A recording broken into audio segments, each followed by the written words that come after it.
All right, welcome to another Small Business Pivots. Today we have another special guest from around the world. And if you watch or listen to our show, you know that no one can introduce themselves like the business owner. So just introduce yourself, your company, and what we're going to help our listeners with today.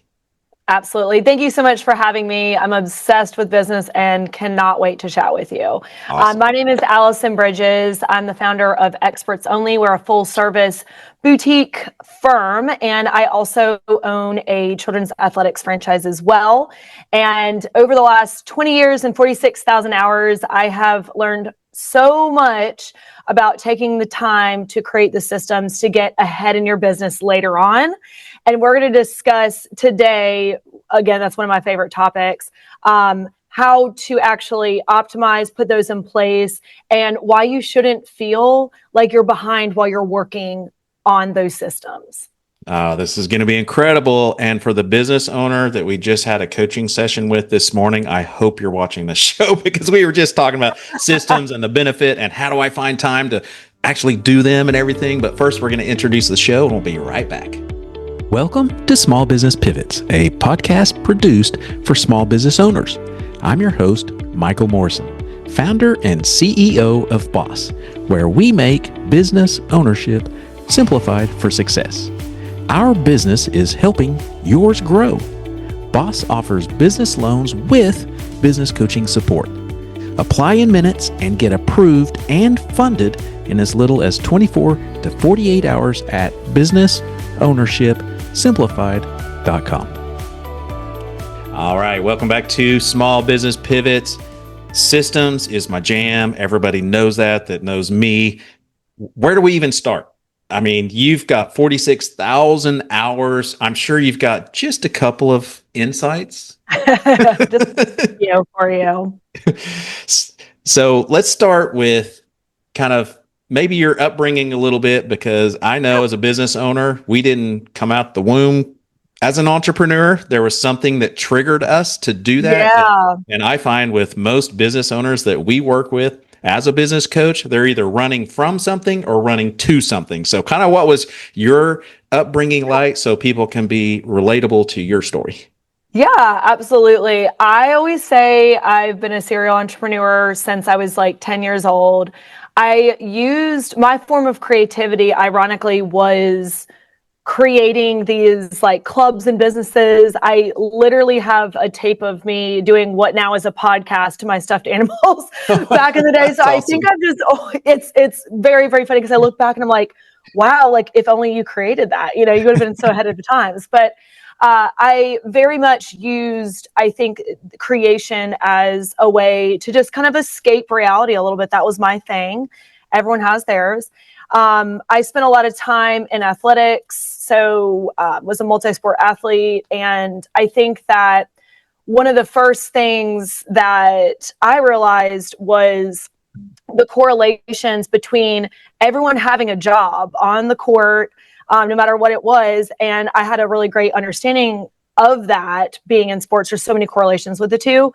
And so fast forward a little bit, go to college. I graduated college like literally 2008, the worst time in the world to get a job. Found out I was pregnant, like literally the same week. I'm like, wow, this is tremendous. Like, what the hell am I going to do? And I think, my work ethic started very young because I started working when I was 14 at McDonald's. I just wanted to make my own money. I wanted to be off my own. I didn't want anybody, including my parents. I didn't want anyone to tell me what to do or where to be. And that's been my personality my entire life, honestly. So the freedom. Yeah. And yeah, definitely very much I don't know if anyone's into astrology, but I'm definitely a very textbook Sagittarius. And so I think my entire life in a nutshell has been chasing freedom. And I thought initially, because I'm a millennial, I'm almost 40. And so I think that what I realized was, what I thought, I guess, initially was, okay, if I get a job and I'm in charge and I'm the CEO and whatever, then I'm going to have this freedom and all this money and all these different things. And I worked my way up to that and was running I've run several companies, mostly in like the medical space and things like that. But I realized that's actually not it. You're actually more of a You're actually almost more of a prisoner than anything. And I always say that I was like the best employee, won tons of awards. Everyone loved me until I decided I wanted to leave and go about my way. Yeah. And I think that really the last corporate role that I had, I decided that I was probably just unemployable. And that came from I truly don't listen. I like to learn and I'm very inquisitive, but I don't like to copy or do anything that anyone else does. Right. And so that is very much an entrepreneurial mindset, because I'm not going to say like, oh, they did this, I'm going to copy them. I'm going to, roll with it. I wanted to make sure that I was like truly creating on my own. And the only way to go about doing that I finally realized, it wasn't by running someone else's company. It wasn't by running a division. It was none of those things. It was truly being off on my own. And when I was able to connect the two, that like, you're such a hard worker, but you get so frustrated because you know how it needs to get done and you can't, you're not the owner of the company. So that's kind of where my journey started, but it started very, very young. And I consider business a hobby. I know that sounds really lame, but even my favorite show is Shark Tank. So there's that.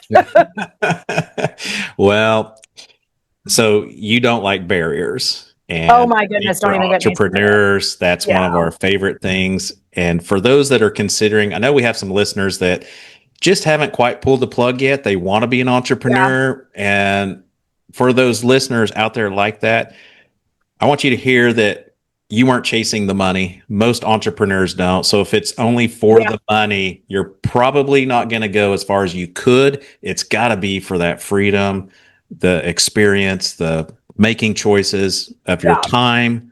There's other things. So let's start with when you first started your first business. Yeah. What were some of the things you would have done differently now that you have 46,000 hours of? Long time. I've actually had a few failed businesses before I got to where I'm at now. And a lot of people just don't even know that because I stayed very private on social media for so many years. I really didn't post anything until just recently. So my first venture was an event planning business. And ironically, I was very far ahead of the curve. This was back in like 2012. So event planning is a totally different industry now. I started before Pinterest even existed, really, or like it wasn't popular yet. Instagram really wasn't a thing. And I think that, and this is something I still struggle with, by the way. So it's a lesson I've learned and I'm cognizant of it, but I have to constantly reset my brain. I'm such a giver and I really love helping people. And I think that that's why I love helping businesses be successful. I truly just love it, or else, I'd be miserable because I work, all day long. I work pretty much all day long. But I think with that business, the first thing, and again, talking about service-based businesses, that is a service. It's very time consuming and it's very high pressure, right?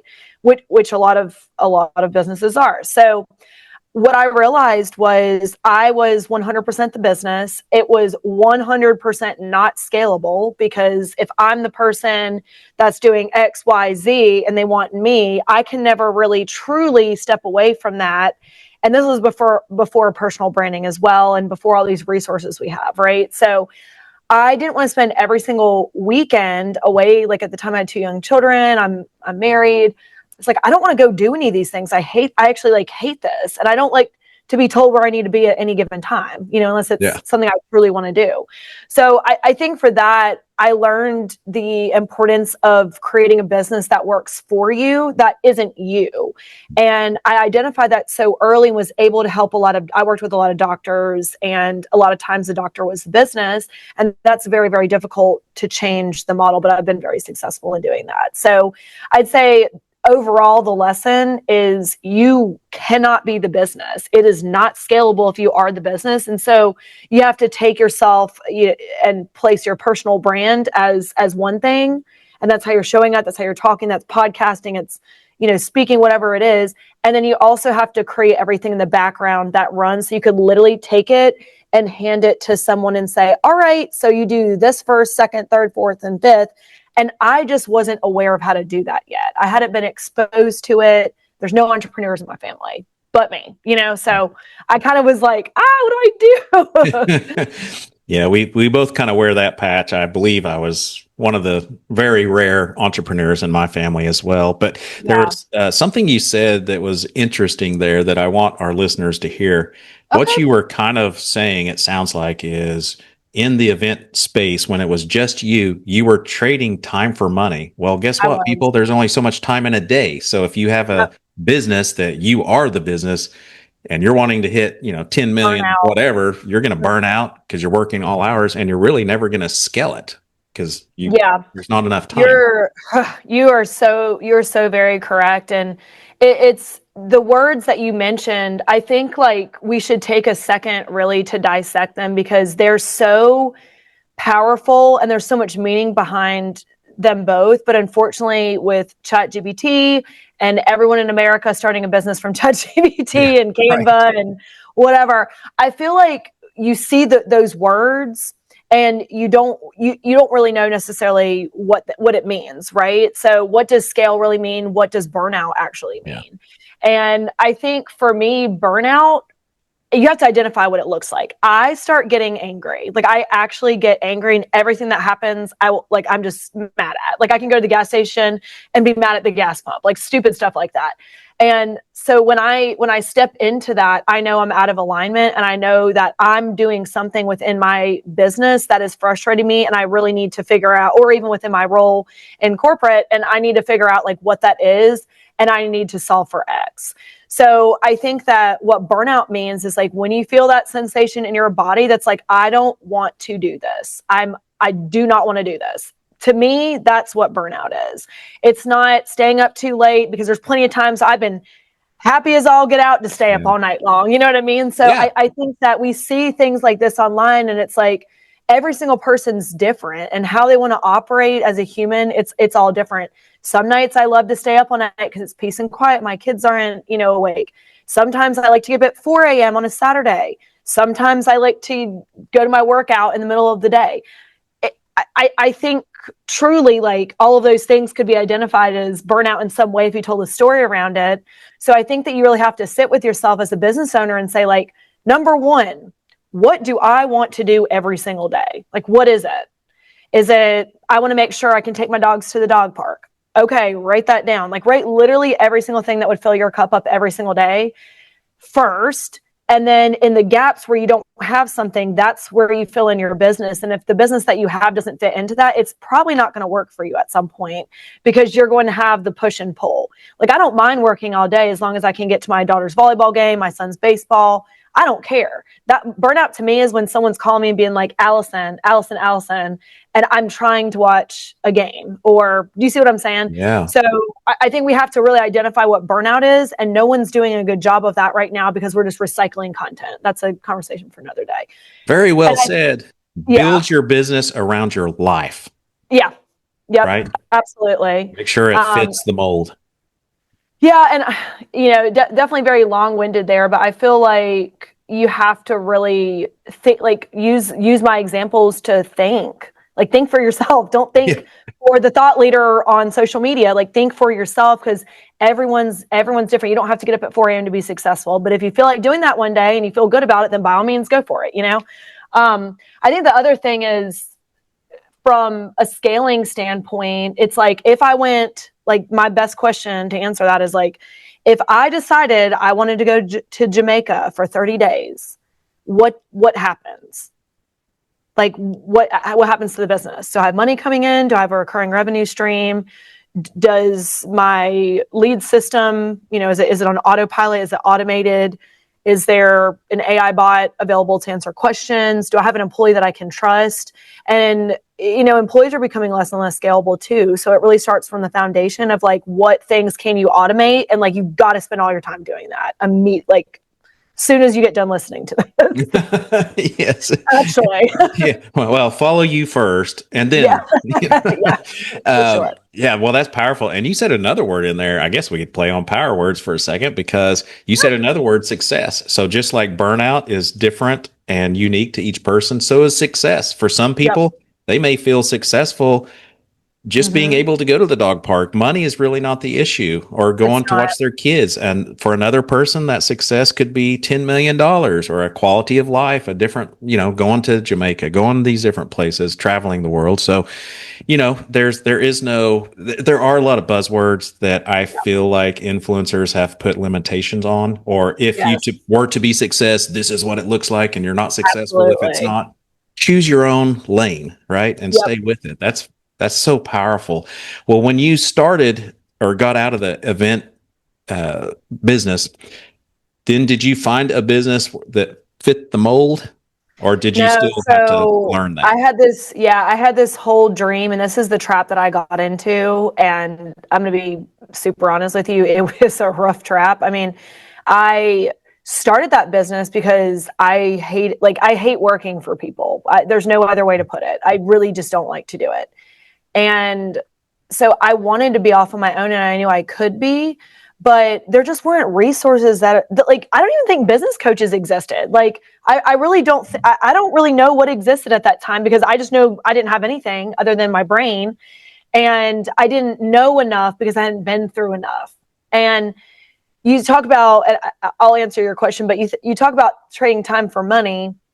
And that's actually what you're doing with what you do and with what I do, because if you've been through it and you know what to do, you can save someone 46,000 hours, or, in your Oh, yeah. background as well. You can save all that time, hit the fast forward button, and get so far ahead so quickly. Whereas like it took me, I mean, I was, 20, I don't even know, 25 maybe at the time, and going on 40. It took me that long to finally figure out, from trial and error and running different businesses, to how to actually, and I'm still not probably an expert at running my business, if I'm being honest with you. Like, you don't know what you don't know, and things are continuing to change so quickly. So wanted to just mention that. I mean, trading time for money is available now. It was not available back then, I'll tell you that. Right. Yeah. The Yeah. only option was trial and error. And Yep. unfortunately, I was everything really within my career, one thing fed into the other. And I've really never had to apply for a job, or really don't do a lot of advertising for clients. I'm mostly referral. So ironically, I did an event for someone that worked for a company that I had actually applied to for several years in the aesthetic space, right when aesthetics started, like 2013, 2012, something like that. And I saw her post it after I'd done an event for her child, and I was like, this is what I want to do. And so I actually took a job as a front desk person, and was there for a week, and then worked my way up. By the time I left, I was managing like over 100 employees, redid the entire sales process and marketing for the company. It was a 18 location med spa corporation. So I ended up just throwing myself back into corporate, but it happened for a reason, because when you take something that is so heavily regulated, and I think a lot of why I think like I do as far as systems, is running a medical spa it's very, very, very hard, because you have the medical board. You also have like the advertising. It's retail medicine at the end of the day. So I had to very much, especially when I was working with so many people, and then also had, my world at corporate, in addition to working with people like in the field,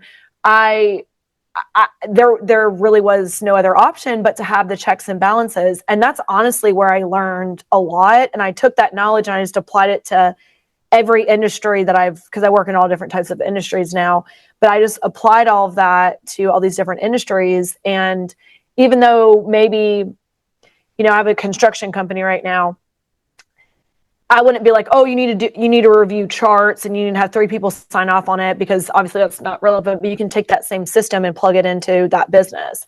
So I don't think that I could have done anything that I'm doing now had I not gone through the corporate kind of circle. And, I had probably 3 or 4 CEO roles before and then I did franchise sales for a year, and I took a brand new franchise to 200 locations in a year. And then that's when I just had the money to go. Like that's honestly what happened. I just sold a lot. I sold a lot. I sold like 3.2 million and had a very high commission structure. And I literally took my bonuses and I was like, this is your chance, Allison. Run, like literally run, and you just go.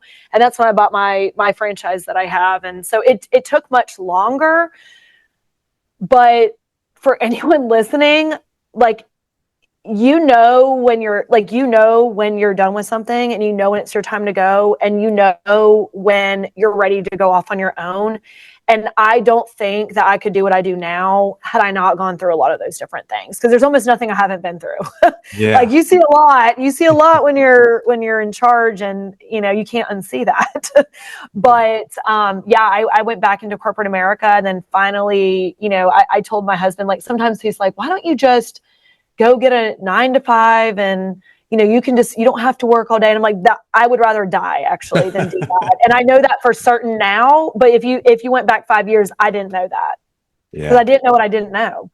And I had no mentor either, was the other thing. So yeah, my first business was started before 2000, we'll say that. And the only way you could learn anything was go to the library. And starting a business, if anybody knows what a library is, but starting a business, who has time to go read a book to learn that many things? I still read today, but back then that was the only source. There weren't coaches, there weren't consultants. And what I've learned is just like you, we don't know what we don't know. I've been through divorce. I've been through a bankruptcy. I've been through all these things, and I can catapult you faster, just like you can your clients faster, by recognizing those signs that are coming up, forecasting, and trying to keep people on the straight path and not have to go down those things that took you and I years to learn. I know. I'm just like, and the financial stress too. It's stressful. Like I really truly have the burden of being the person that kind of decides what our life looks like. And that's hard. It's hard to be mom. It's hard to have that every single day. But that's the ironic thing is, on the flip side, I don't think I would have it another way, because I love being in charge, that's my thing. And I think a lot of people won't admit that. Like, I just like being in charge of whatever the situation is. I like being in charge of plans. I'm that control freak. We can throw that word out there if we really want to, but I think that I very much just like to manage situations, and I don't think there's anything wrong with it. And I also don't think there's anything wrong with being a control freak, and there's nothing wrong with being a perfectionist, and there's nothing wrong with wanting things done your way. But if you're listening to this and you are that person, you need to start your own business. You need to start your own business, because you're never going to be happy. Yeah, it's not control freak. It's you're controlling your freedom. You're controlling your freedom. And that's why we do what we do. So on the freedom side, I don't want to push off the systems, because that is essential in any business to be successful and scale. I hear so many business owners, they know they need them. They hear about SOPs, but it's just always on the shelf. It's always on the back burner. And I always hear, well, I just don't have enough time. I don't know where to start. We do so much. There's no way I can document. Can we debunk those myths? And since you've got so much experience in this, you've done franchising and stuff, can you share, like, first of all, if a business owner starts, and I have businesses that approach us that's been in business for 30 years and they don't have SOPs. Oh, that is actually, in my opinion, and it sounds like yours, the most common. Yes. The ones that are from the 90s. And so where do they start? Where do they find that time? What's the benefit of them? And I'll let you have the floor. Yeah, I do this a lot because, and I do sell businesses. You're listening to Small Business Pivots. This podcast is produced by my company, Boss. Our business is helping yours grow. Boss offers business loans with business coaching support. Apply in minutes and get approved and funded in as little as 24 to 48 hours at businessownershipsimplified.com. If you're enjoying this podcast, don't forget to hit the subscribe button and share it as well. Now let's get back to our special guest. So where do they start? Where do they find that time? What's the benefit of them? And I'll let you have the floor. Yeah, I do this a lot because, And I do sell businesses a lot too. Like I have a lot of businesses that are like, I just want to sell in 6 months. Can you boost my revenue and then, create the sales package? So I actually do this a lot. And it's probably, you can tell I'm getting excited to talk about it because Yeah. I really genuinely, I just believe that like people don't think about what's with the end in mind. And if you want to have a one location and that's what you want, you need systems. If you want a franchise, you need systems. If you want to have, a large corporation with multiple locations, by all means, same thing. And then if you want to license your business, which is what I plan to do in the future, you still need all the same things, but you build all of it differently for a certain reason. And I think people just don't know what avenue to go for each one, and they just get very, very overwhelmed because it is time consuming to type. But I do work with a lot of service-based businesses, so people are in the field, they're on job sites, they're injecting, they're physicians, like all sorts of stuff. And if you're working all day, when are you going to work on your business? Right? And so the easiest way nowadays that you can do this, and this will probably be tried and true forever and ever. So whenever you're listening to this, I tell my clients, I'm like, if you're driving down the road or you're not doing anything, you're on a walk, whatever it is, send me a voice note to explain. And I obviously give them what I want them to explain, right? So if it's, I have a dock building company. So how you build your docks, why you do it differently. And I'll give them like prompts and questions, and I ask them to answer those questions, and I literally create SOPs from there. So for the business owner that's super busy, it's not overwhelming to like grab your phone and talk into it because you have your phone every second of every day. But it does feel overwhelming to say, okay, I would love for you to document on, this big document, all of the things that you do. It sounds very, very overwhelming. And so just make it easy. You can also do the same thing in ChatGPT. I personally recommend ChatGPT for any SOPs. They do have a voice option as well. And they also have an app on your phone. You can literally talk straight into it and be like, I want to create an SOP for building a dog. This is how I do it. Make sure that this is relevant to someone just starting out. Whatever the criteria is, and it's going to create that for you. And then you just plug that into Google Docs, make sure it stays super organized with tabs, and there you go. You've got an entire bank. And then if you want to take it a step further, and for example, you want to build like a little a localized intranet for your franchise or for your corporation or for your small business, whatever it is, all you do is take all of those, turn them into pages, and voila, it's all there for you. Another tool that I use a lot because I developed a CRM and EMR as well. I use Loom a lot. And I find it's very effective because now, again, it summarizes everything for you. Your face can even be in the bottom, so it doesn't seem like just a screen. And it's, for those of you that don't know what Loom is, sorry, I'll explain that. It's basically a screen record. So think of how you can screen record on your iPhone. It's basically like that for your computer. And it's so efficient for course building, anything like that.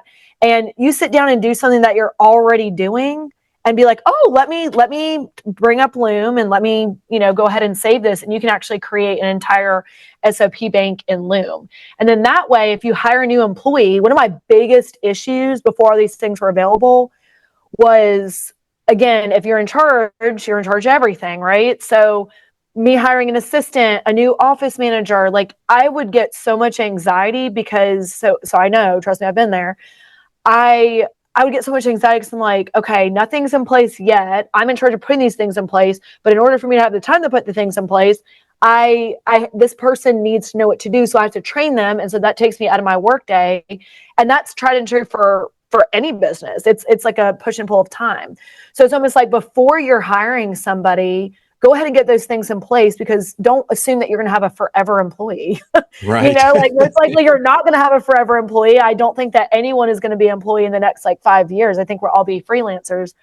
Another story for another day. But I think that between ChatGPT, voice text, and Loom, those tools will help you so easily build a bank where anyone can watch a video at any given time and you have it right there. And then when it comes time to put together your sales package, if you do want to sell your business or if you want to franchise it or whatever the case may be, you aren't going to scramble and you're going to look so much more put together, and the valuation of your business is going to be significantly higher because they're realizing that, oh, you actually do have a business. You don't just have a service that you provide in exchange for money. And I think that that's what SOPs actually do for you, is they take something that you're doing, trading time for money or a service for money, and you're putting logic to it so that then you actually have something that is scalable. And without that, you're going to do, at some point, you're just going to phase out, in my opinion. So yeah. You're either going to phase out or you're not going to be able to survive the company without Lulu or Mark, whoever that person is that is the most valuable. Lulu, that's so freaking, that's funny. I thought you were going to say Lululemon initially. I was like, is he talking about Lululemon here? I don't know. One of my old business partners, he always used to, because Lulu is not a common name. So he was like, I don't want to use common names. So I'll just Lulu. That was before Lemon too. That way, no one gets offended. No one gets hurt, right? You're not like, oh, wait a second. Yeah. So you've uncovered a lot here, and one of those is the best opportunity I hear is when a new employee starts. If there's anything you have to train them on, make a system for it, make an SOP for it right then. That's your best opportunity, because for those business owners that are stuck saying, I don't even know where to start. Well, when you hire somebody, if you have to train them on something, there's your SOP right there you need to make. But what about, go ahead. Yeah, no, I was going to say, and if you are training someone, that would be the perfect time to record what you're training. Set up whatever it is that you need to set up and do it right then and there, because like I said, they're not going to be a forever employee. We all know that. Yeah. And so then you can hand what you did for that employee on to the next one and you're good to go. So like, that's definitely an example of working smarter, not harder. Because if you're already doing something, then it's so much easier just to be like, oh, let me do this. So sorry, go ahead. No, that was good. I mean, you see, I'm getting excited with you. I know. I could do this all day. I literally. So what about those companies that aren't hiring right now? Those are the ones that also seem overwhelmed, where we do so much, I don't know where to start. So in other words, is there a structure that you like to follow? And then secondly, where do you store those so people actually use them? So repeat the very beginning of that question. Is there a structure that you follow? So let's say we're not hiring somebody, so we don't know what to start with. Is there a structure or a framework that you prefer? Yeah, I mean, I think the biggest thing is if you are not, I always start with like whatever you don't want to be doing first. Well, I mean, I know that sounds crazy, but if you think about it, if it's something that isn't creative, because like you can't make an SOP for creativity, right? And so depending on what that looks like, I mean, you're just not gonna be able to replicate that. So if you think about, okay, I am building, I'm just gonna use the doc example. I build docs. Well, I'm not building every single doc. So what would be the first thing that I need to tell someone how to do? It would be this, right? Or if there's something that's very time consuming within your niche or your business that you could hand off, but you would need to actually like, here's the link for this, here's where you go for this. Those things always have to be done first, because the second you have those, it's very copy and paste, but it does take a long, I mean, it takes time to put together. So that would be probably the first thing. It's like whatever is mindless that you could have someone in middle school or high school do, you need to go ahead and get that done immediately. I also think if there's a proprietary, and by the way, if you do not have this within your business, you are swimming in the sea of perfect competition and it's a race to the bottom. We all want to be competing in just a monopolistic type way, meaning like, you have to have something proprietary so that you're actually able to stand out against your competition. So just to like say that first. So if there's anything that is very proprietary. This is our very specific way that we do a facial, or this is a very specific way that we build a doc or we do our consultation process. Those things are high on the totem pole as well, because that is actually your secret sauce, and that's what people pay you for. And if you don't have something like that in your business, here's your sign to go figure that out, because if not, again, you'll be swimming in the sea of perfect competition where everyone sounds the same, which is what we actually talked about in the beginning, where everyone's saying scale and burnout and everyone's trying to solve for that, but no one's doing it in a way that is actually effective or custom, in my opinion. So what do people do? Because most business owners, they'll say, what if somebody takes that with them now that I've given the recipe out there? Do you have any kind of gaps or things that can prevent that, or maybe calm their nerves on that? Yeah. I mean, if you have any employee that's working within your business, they already know what those things are. Right. True. Facts are facts. You know what I mean? Like I'm trying to think of an example. I mean, I opened up a big med spa, that a franchisable med spa, and I, like, from start to finish, I did all the things. And we did things very, very differently. And that's the first thing that I had to train the staff on, because that was the secret sauce. You know what I mean? So I think that first and foremost, if you're really, it's first of all, it's hard to start a business, right? So if you've already started and you have things going, you have the secret sauce, like, you're already way ahead. So don't worry about that.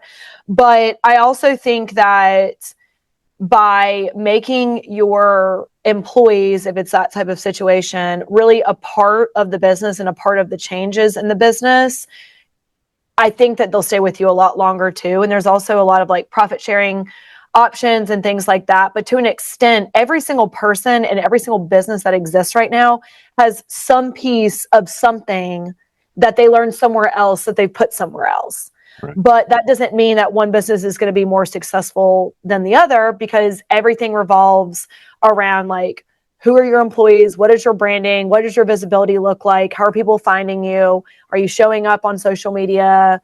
You know, are you optimized for SEO, AEO, and GEO? I mean, there's like 9 million things that you can look at that are very big determinants. It's not necessarily like, this is how you do this. I mean, I'll give you an example.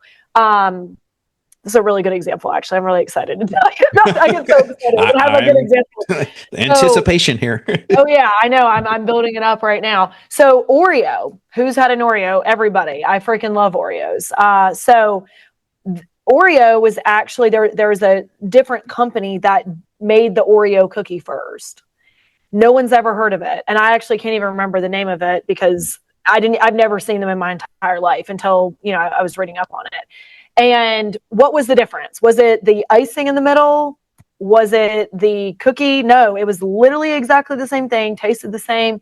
Oreo came through with very, very, very, very, very, just like amazing marketing, amazing branding, and they just took it and ran with it. And they exist and their company doesn't. So that's just an example of branding. Coca-Cola actually has 2 different companies that are traded on the stock market. And one is literally just like the essence of Coca-Cola, like the branding of Coca-Cola. So, I mean, there's different things that you can put, and you've got patents, and like, there's so many different things, right, that you can do, for sure. It just depends kind of what your industry is. But just know that just because someone does something that you've done before doesn't mean that you can't be successful, or they can be more successful than you. I assure you that probably calms some nerves, because that's a good way to look at it. Is just because they might have the one secret sauce doesn't mean they have everything else to take that brand to that sauce to the next level. Yeah. So what do people do? I also hear business owners say, well, how do I get people to follow these? In other words, do I put them in a binder and throw them on the copier on the desk, or how do I store them so they're easily accessible and people actually use them? Yeah. So I think first, a good way is just a very easily accessible knowledge base. Number one, nothing crazy, making sure that all employees know where to go for things. I think you also have to train people. And I even have to do this with my clients, because I've tons of things done for them, and they're like, hey, can you send me this? It's in the drive that you've had for 90 days now. Like, and so I could easily find it and send it. But I also am doing them a disservice by not being able to allow them to operate on their own. Yeah. And I mean, independence is huge for me. I've been independent my entire life. You know what I mean? I kind of just found my way through life by myself, I feel like, a little bit. And I let my kids operate the same way. Like, I let them, handle things on their own. I don't, handhold if they need anything, obviously all the system, but very much a tough love manager back in the day, or CEO. I'd be like, nope, you can go look for it. It's right there. So yes, you can put it in a binder, and that's fine. And it just depends on the business. I think depending on how technologically savvy your business is running. If it's not, by the way, you need to get ahead with catch up. But it's not a terrible idea to have a binder. I think that what we all have to do is just commit to the fact that your staff isn't stupid. They know where to look. They just are lazy, and you have to train them to not be lazy. And because we all want information so quickly, I think by having that online database where you can actually just like search whatever it is and it will pop up. And there's several platforms, like Go High Level, for example, is one. You can create those knowledge bases and it's right there in front of you. So definitely 100% can do it that way. But just know, like, staff meetings and communication and things like that are always super beneficial. So like maybe rotate on one procedure and talk about that at each staff meeting. So everyone, you can either improve the processes or people are reminded of how to do things. And then when they ask you for the shortcut as the business owner or manager or whatever the situation is, make sure that you're redirecting them and you're not holding their hand through that. Like, make them go to the binder and figure it out.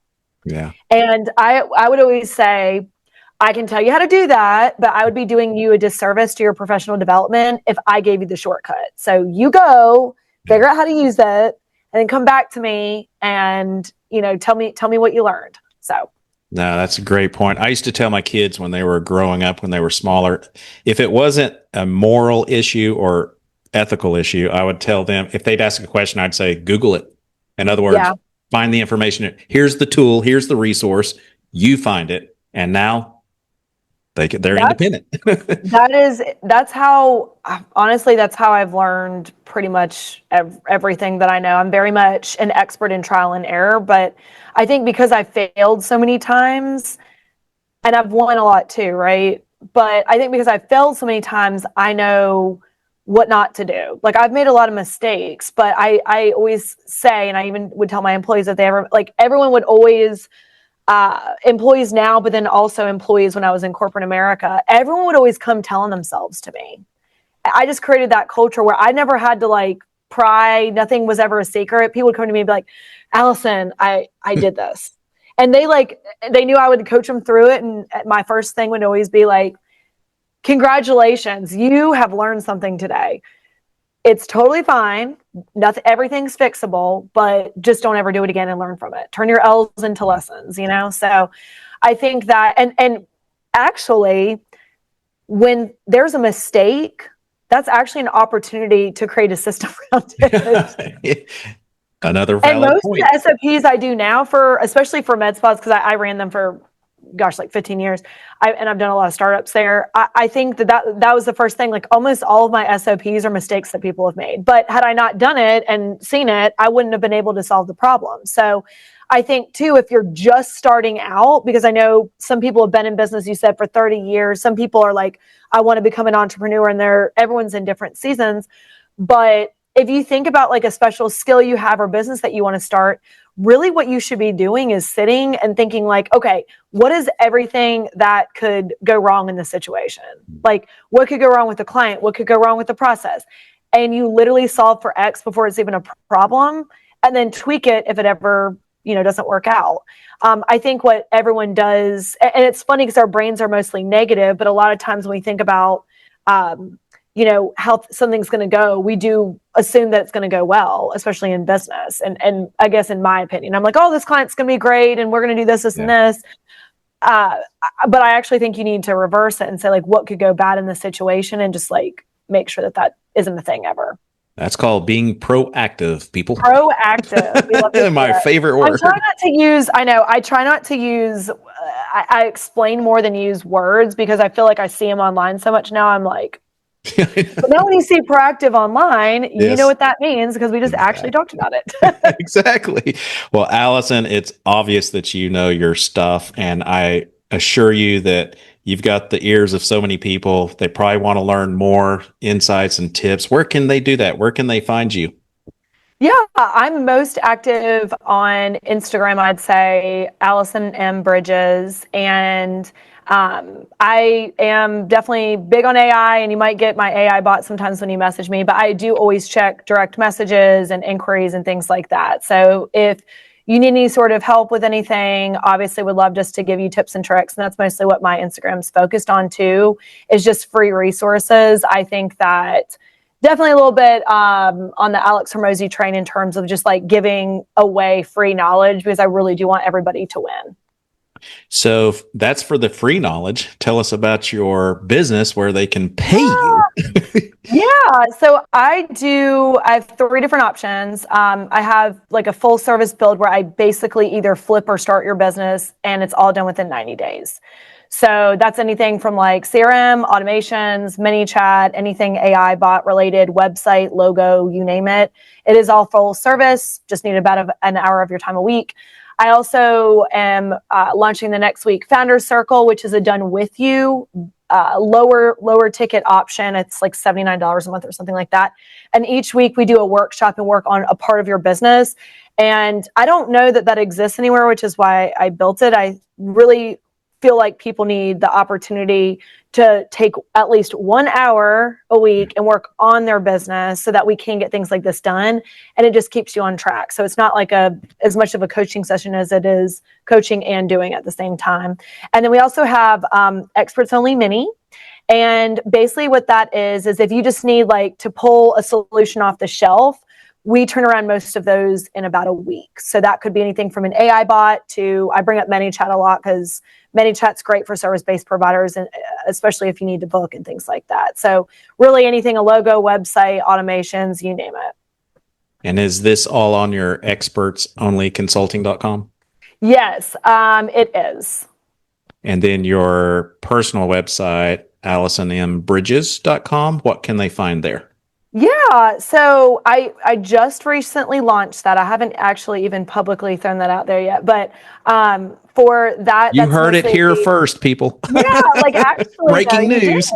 Yeah, so we on that site, if you want me to, I do a lot of the recording videos for different businesses. Like if they want me to be kind of their spokesperson versus not as much of like an influencer thing, but like if you want a video explaining X, Y, and Z. So I do that for like construction companies and wellness brands and stuff like that, where I'll just kind of go through and explain all the things. Or if you want to do any brand collabs, if you have a speaking gig or anything like that, I do all of those things. And I just love to help and see what I can do for your brand or your company. Well, I always end with a question, and that is, if you were in a room full of business owners, different seasons of business, different industries, what's one thing that could be applicable for all of them? It could be a quote, it could be a book, one last piece of insight or tip. Yes, it is my favorite quote ever. It's, you always miss 100% of the shots that you don't take. So don't be scared to be the first person to do anything. Just look at I'm a huge Steve Jobs fan, and look at Steve Jobs. May he rest in peace. He created apps out of thin air, and we exist off of apps nowadays. You know what I mean? So don't be scared to create something that doesn't exist. And in fact, I encourage you to do that, because those are the people that will truly be successful, not the cesspool of people that are trying to do and copy everybody within their industry. So just be different. Sound advice. Well, Allison, you've been a blessing to many. Thank you so much for sharing your insights and your time with me and our listeners. Of course. Thank you so much. I appreciate it. My pleasure. Thank you for listening to Small Business Pivots. This podcast is created and produced by my company, Boss. Our business is growing yours. Boss offers flexible business loans with business coaching support. Apply in minutes and get approved and funded in as little as 24 to 48 hours at businessownershipsimplified.com. If you're enjoying this podcast, don't forget to hit the subscribe button and share it as well. If you need help growing your business, email me at michael@michaeldmorrison.com. We'll see you next time on Small Business Pivots.